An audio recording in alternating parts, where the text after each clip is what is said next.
soi contre la société, du 9 juillet 2020.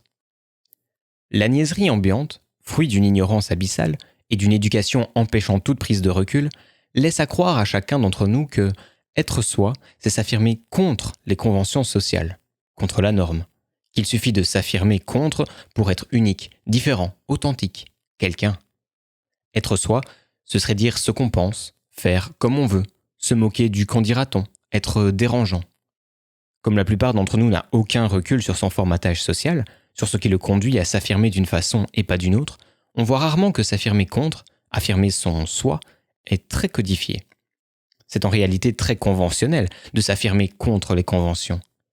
On utilise le même code, tous, pour s'habiller contre, se montrer contre, parler contre de soi-disant conventions. Ce sera les mêmes postures, les mêmes phrases faciles, compliquées à d'autres, sans se rendre compte que cela annule de facto notre sentiment, ce fait d'unicité qu'on veut transmettre, montrer, imposer aux autres par ces mêmes phrases. N'est-ce pas amusant de se dire que des millions, des centaines de millions de gens adoptent un code identique pour s'affirmer contre les codes sociaux, puisant dans le même fond rhétorique. De plus, sur Facebook, lieu où le code règne, dites adieu à votre compte Facebook si vous ne respectez pas le code prévu pour l'affirmation de votre identité si rebelle.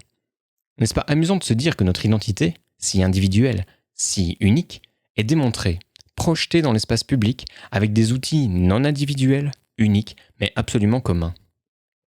Rien de plus convenu que d'être et s'affirmer contre les conventions. En réalité, dès qu'il s'agit d'images sociales, nous utilisons toujours un code, établi par d'autres et suivi à la lettre, que ce soit pour s'affirmer pour ou s'affirmer contre, en fonction des circonstances. On le fait car, premièrement, on utilise ce qui nous a formaté, les outils à notre disposition. Le fond de phrases et de postures fournis par la culture. On n'a guère le choix. Si le fait de s'affirmer soi contre n'est pas dans le logiciel social, on n'aura même pas l'idée de le faire. Et deuxièmement, on veut être compris.